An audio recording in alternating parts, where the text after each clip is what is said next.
आप देख रहे हो भदोही का सबसे श्रेष्ठ न्यूज चैनल भदोही सुपरफास्ट। चलिए बढ़ते हैं आज की ताजा खबर की ओर। भदोही में दुकान के मालिक के घर में आगामी 24 नवंबर को उनके बेटे की शादी थी।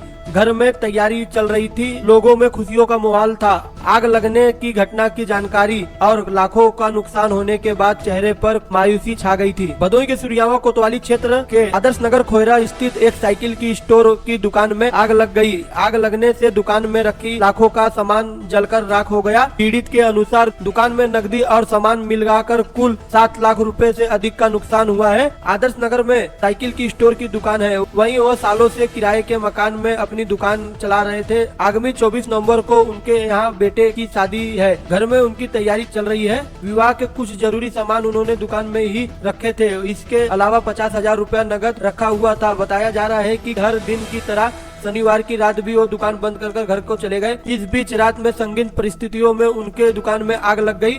देर रात में दुकान में धुआं उठता देख लोगों ने शोर मचाना शुरू कर दिया। इस बीच में स्थानिक एक व्यक्ति ने रामफल को फोन लगाकर उनकी दुकान में आग लगने की जानकारी दी। स्थानीय लोगों ने समरसेबल और हैंडपंप समेत अन्य साधनों से आग बुझाने में जुट गई। काफी मुश्किल के बाद किसी तरह आग पर काबू पाया गया, लेकिन तब तक सब कुछ जलकर राख हो चुका था। पीड़ित रामफल ने बताया कि उनके बेटे की 24 नवंबर को शादी है, जिसकी तैयारी चल रही है। दुकान में करीब 50,000 रुपए की कीमत के जरूरी सामान के साथ साथ 50,000 रुपए नकदी भी रखा गया था। आग में सब कुछ जलकर राख हो गया। बताया कि करीब 7 लाख रुपए का नुकसान हुआ है। उन्होंने स्थानिक थाने में घटना को लेकर तहरीर दी है।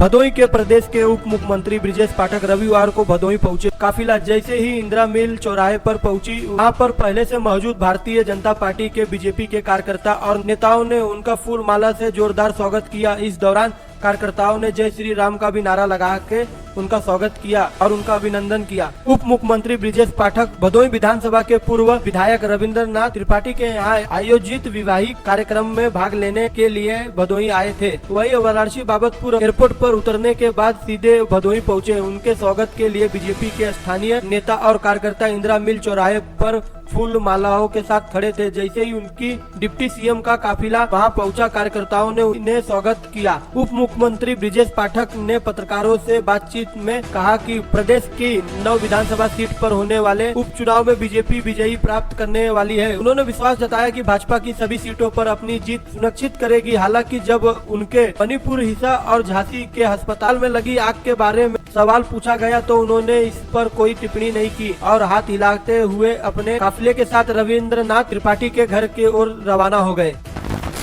भदोही जिले के गोपीगंज स्थित लालानगर टोल प्लाजा को हटाने की मांग को लेकर किसी यूनियन और स्थानीय समाज सेवा ने रविवार को धरना प्रदर्शन शुरू किया है। इस प्रदर्शन में किसानों ने नेत्र सरकार और मूलभूत परिवहन मंत्री नितिन गडकरी को संसद में भी कहीं से घोषणा का हवाला दिया है, जिसमें उन्होंने कहा है कि 60 किलोमीटर के अंदर कोई भी टोल अवैध हो तो उसे हटा दिया जाए। लिए पत्र में लिखा है कि इसके लिए 15 दिन का समय दिया जा रहा है। अगर इस अवैध में कोई कार्रवाई नहीं होती है तो किसान यूनियन के सदस्य दिसंबर के दिन किसी भी तारीख को अनिश्चितकालीन धरना देने के लिए मजबूर हो जाएंगे। धरना देने की जिम्मेदारी जिला प्रशासन और प्रदेश शहर के केंद्र सरकार की होगी। इस दौरान मुल्ला राम बिंद, रामजीत पाल, अभिषेक हरद, तीरथ अरुण, डॉक्टर राधेश्याम यादव, इंद्रजीत पाल, शीतला प्रसाद और बटकूब लाल यादव समेत कई किसान समाज सेवा मौजूद थे।